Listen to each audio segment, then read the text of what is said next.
I continue my quest for Skinny, cautiously hunting the fringes of his range. In the risk versus reward trade-off, the most consistent success most often comes from taking minimal risk. Once you alert a buck to the fact that you are hunting him, he becomes much harder to kill. Keeping pressure down, I head to a stand that is well off a likely feeding area, making it easier to sneak out at dark. My hope, if Skinny shows up, is to call him close enough for a shot.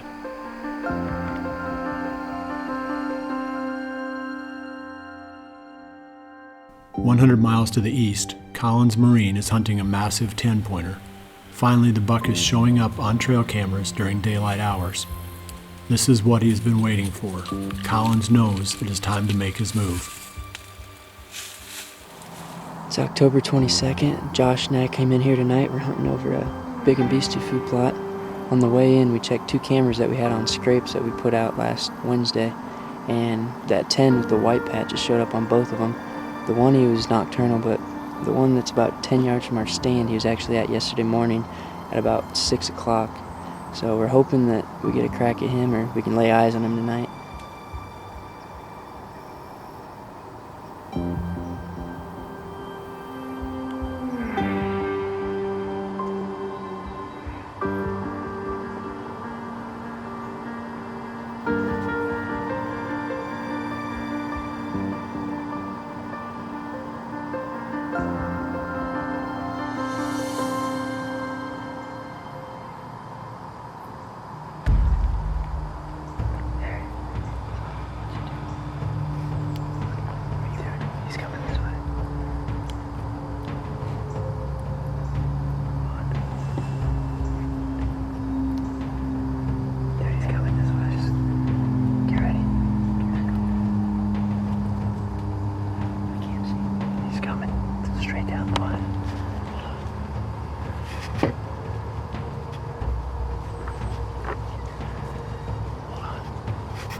Meh, meh, meh, meh.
I cannot believe he just came in chasing a doe.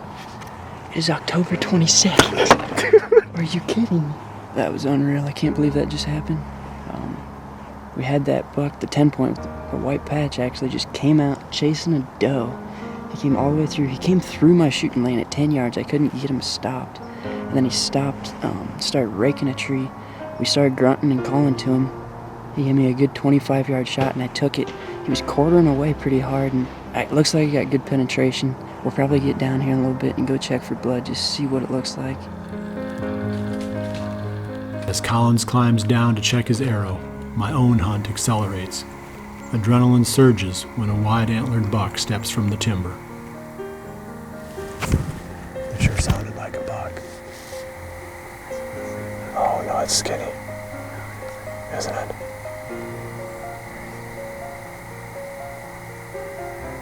Nope. It's kind of a cool looking deer though.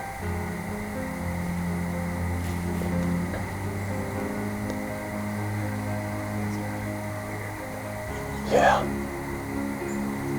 He's a 5-year-old, isn't he?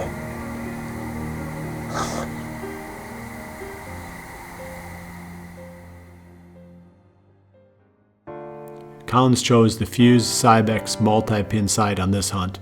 Cybex sights have super bright pins and are equipped with stealth bands to decrease the amount of noise and vibration that gets transmitted through the sight, making for a quieter shot. Hoyt has produced a long and rich line of target bow success.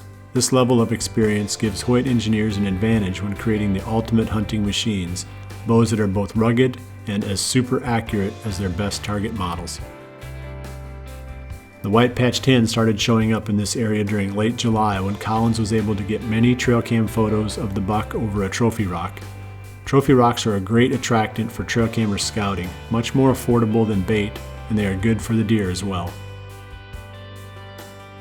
Collins and Josh had their Ozonics HR300 running during this hunt. The buck traveled completely around their stand location without ever getting their scent. That was a key to why he stuck around long enough for Collins to get a shot.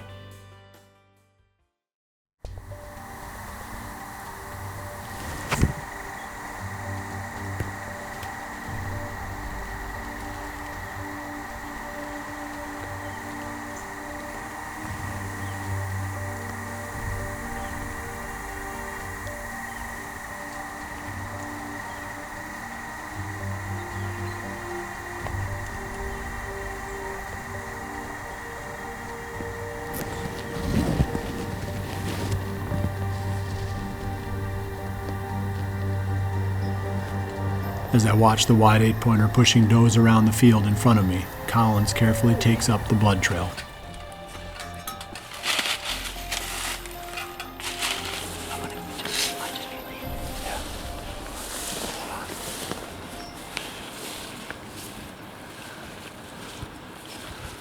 Deer's dead, buddy.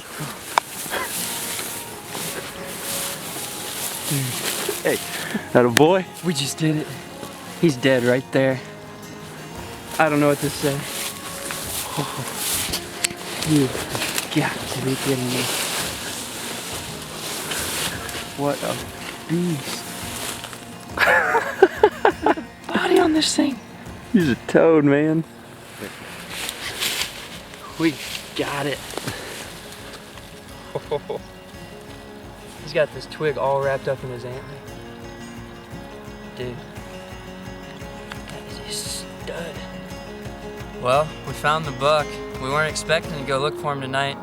We got out of the tree stand and we were gonna go look for a little bit of blood and weren't expecting to find much just from the shot angle and the arrow sticking in him, but we got down and looked and no blood, so we weren't too surprised. Decided to back out and gonna come look for him tomorrow morning, but we walked out to the lane and we knew he came this direction, so we just slowly walked along the lane, just glassing, not really expecting to see him in there, but just in case. And so we come to the end of the lane and we both kind of look at each other. We look up and we see a white belly and we looked in the binoculars and lo and behold, here he is. He didn't go 100 yards. Still can't believe this deer came in chasing 2 does. October 22nd. Wouldn't expect to see that, but big buck down and I'm tagged out here in Iowa.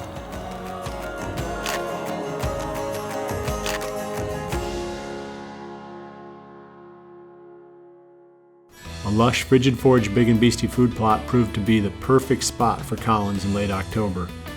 Plot brought in several does before they in turn lured in a lovesick buck into bow range. I placed my muddy Procam 12s around this feeding area in the time-lapse mode. Skinny showed up a few times on the cameras on the fringes of daylight. That is why I chose this stand on this day. Dependable cameras with lots of features like the time-lapse mode allow me to spend as much time as possible hunting my highest odds stands. One old doe saw some movement in the tree and locked onto us. In situations like this, if you stick out like a sore thumb, the hunt is in jeopardy. Fortunately, we were both wearing Realtree Extra, a good open pattern, and the doe eventually gave up and went back to feeding.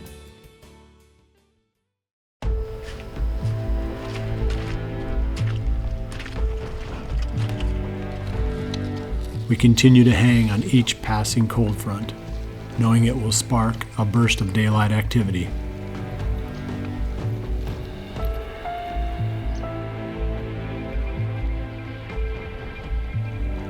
The public land contingent hunt new areas, learning tricks to unlock several vast tracts of state forest land. Having many options is the key to eventual success. Hunting pressure ebbs and flows on the most accessible ground, forcing our hunters to make daily adjustments.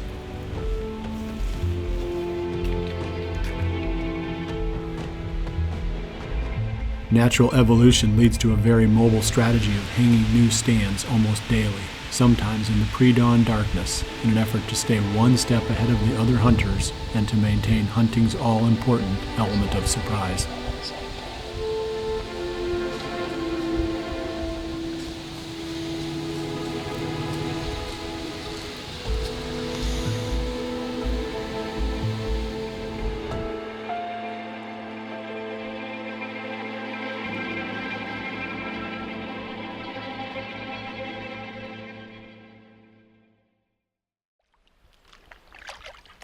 On October 26th, Aaron Warbritton gets the wind he needs to head back to the buck nest.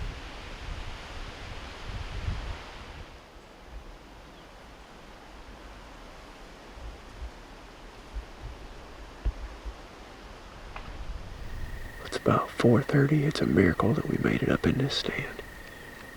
We're at the base of the tree. We had a little 1.5-year-old buck come right down the waterway right here, hit a couple of scrapes, then come over here and he saw us at the base of the tree. He got a little bit nervous and turned around, but he never blew or ran off or anything. I decided to move the hunter stand, the one that I'm sitting in right now, down a little bit so that I get better shot opportunities over here to my left. And while I was doing that, I looked up right down there where that 1.5-year-old buck was standing, and that big 6x7 was right down there, 100 yards away. If he was bedded right there, then Sean and I had to have walked within 30 yards of him. Sean saw him too as he was climbing up the tree. I tried to film him, but I don't think I got any video. Bucks are still in here, somehow. And that 6x7 has been in here just about every time. You can see that willow behind me in the frame. That's the same one that all these bucks have been bedded up against. Should be a good evening. We've got good wind right now. It's starting to come in a pretty good clip out of the northwest. Not even 5 o'clock yet, and already seen 3 bucks. Buck nest. Gets its name for a reason.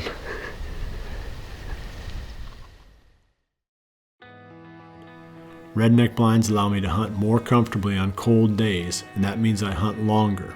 That is one important key to success. You have to be out there if you hope to fill tags. Something that's really important to my style of hunting is a good bino harness.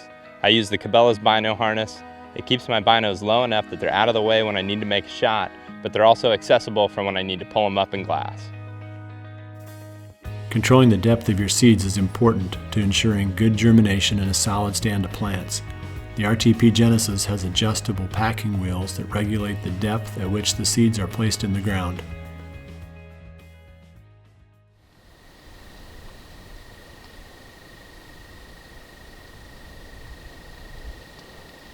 As Aaron waits for a buck to rise from the tall grass, Jared Mills and Mike Reed make an aggressive move on Hermit.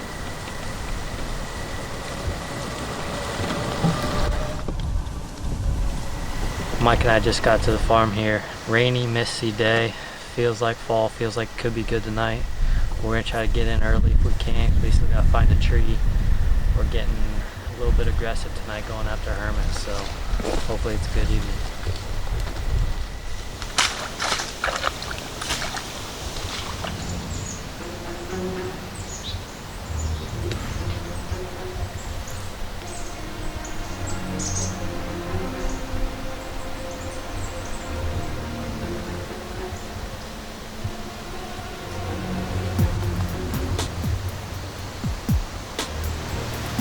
Could you tell who it was? Looked a little bit like Callie. That's Hermit. Where? There's Hermit right there. Dude, I need to get my bow. He's walking right on us.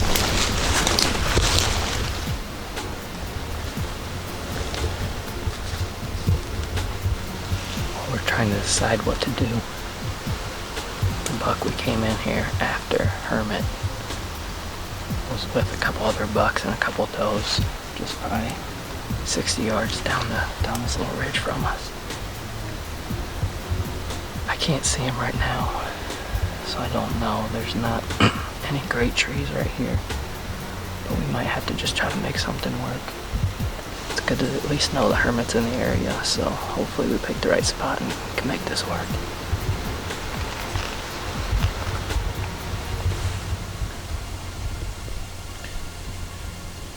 Well, it's a little after 5 o'clock here. Just to recap, we saw Hermit. We were sneaking in here we were going after Hermit tonight. We were trying to get close and be a little aggressive. I was sneaking up to a tree and I could see, or basically heard a buck growl and a few grunts. I saw one buck that wasn't Hermit and eventually saw some other deer, and Hermit was one of them. As far as I know, we were able to set up clean. I couldn't see the deer anymore. And it's exciting knowing he's in the area, but we're tucked tight, so we're going to be on pins and needles the rest of this hunt for sure.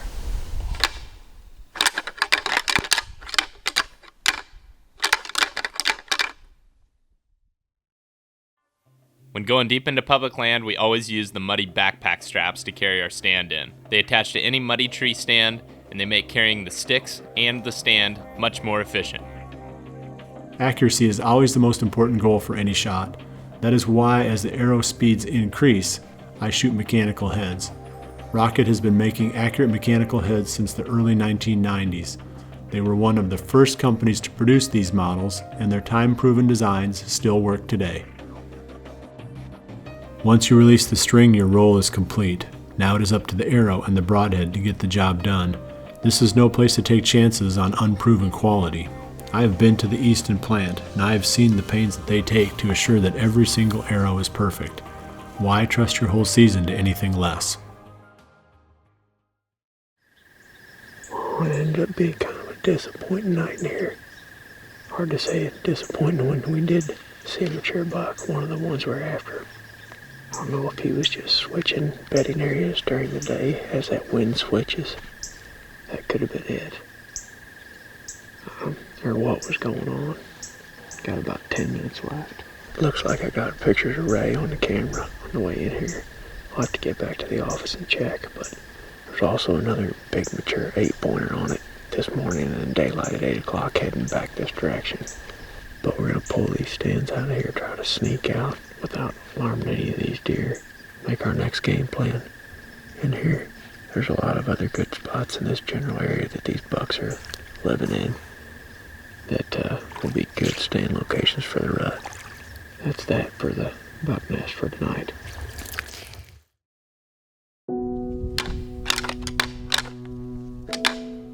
For Jared, the evening ends without another sighting of Hermit. Now he knows where the buck lives, and with time, he believes another encounter is certain.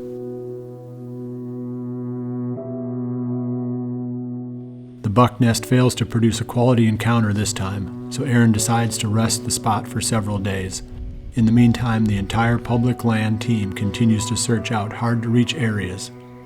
Aaron finds a possible hotspot, an open area loaded with does, fawns, and young bucks. He knows there has to be an overlooked corner where a mature buck is bedding. With just one hunt, he has improved his plan, and his next move will be deep into the heart of the swamp.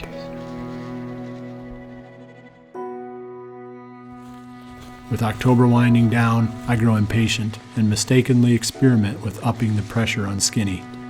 I push farther into his range, moving right to the edge of the feeding area where trail cam photos showed recent activity. The evening is eventful as young bucks chase does through the plot. However, the experiment comes at a cost. One old doe spots us in the tree, and I know this can be the death of any good stand. We have only the last week of this fine month ahead. The final days can often produce the season's best action, but not without a cold front to kick things off.